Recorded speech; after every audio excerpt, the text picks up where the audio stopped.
Chapter 1. Did you see her? That was the first thing Kevin said to me on the first day of school, 11th grade. We were waiting for the bell to ring. See who? I said. Ha! He craned his neck, scanning the mob. He had witnessed something remarkable. It showed on his face. He grinned, still scanning. Oh, you'll know. There were hundreds of us milling about, calling names, pointing to summer tan faces we hadn't seen since June. Our interest in each other was never keener than during the 15 minutes before the first bell of the first day. I punched his arm. Who? The bell rang and we poured inside. I heard it again in homeroom, a whispered voice behind me as we said the Pledge of Allegiance. You see her? I heard it in the hallways. I heard it in English and geometry. Did you see her? Who could it be?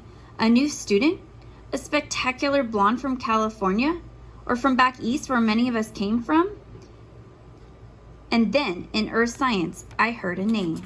Stargirl. I turned to the senior slouching behind me. Stargirl, I said? What kind of name is that? That's it, Stargirl Caraway.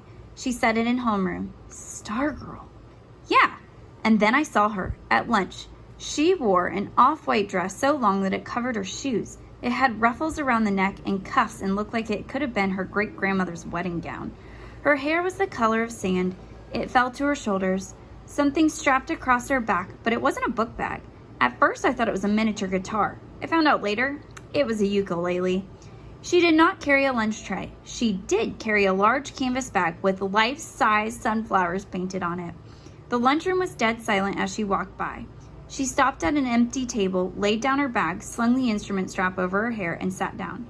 She pulled a sandwich from the bag and started to eat.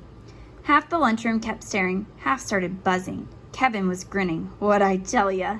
I nodded. She's in 10th grade, he said. I hear she's been homeschooled until now. Maybe that explains it, I said. Her back was to us, so I couldn't see her face. No one sat with her, but as the tables next to hers, kids were cramming two to a seat. She didn't even seem to notice. She seemed marooned in a sea of staring, buzzing faces. Kevin was grinning again. You thinking what I'm thinking? He said. I grinned back. I nodded. Hot Seat. Hot Seat was in our school TV show. We had started it the year before. I was producer-director, and Kevin was on-camera host. Each month, he interviewed a student. So far, most of them had been honor student types, athletes, model citizens, noteworthy in the usual ways, but not especially interesting. Suddenly, Kevin's eyes boggled. The girl was picking up her ukulele, and now she was strumming it. And now she was singing, strumming away, bobbing her head and shoulders, singing, I'm looking over a four-leaf clover that I overlooked before. Stone silence, all around. Then came the sound of a single person clapping. I looked. It was the lunch line cashier. And now the girl was standing, slinging her bag over one shoulder and marching among the tables, strumming and singing and strutting and twirling.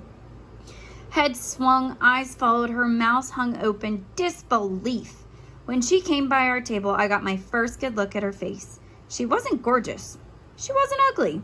A sprinkle of freckles crossed the bridge of her nose. Mostly she looked like 100 other girls in our school, except for two things. She wore no makeup, and her eyes were the biggest I have ever seen, like deer's eyes caught in headlights.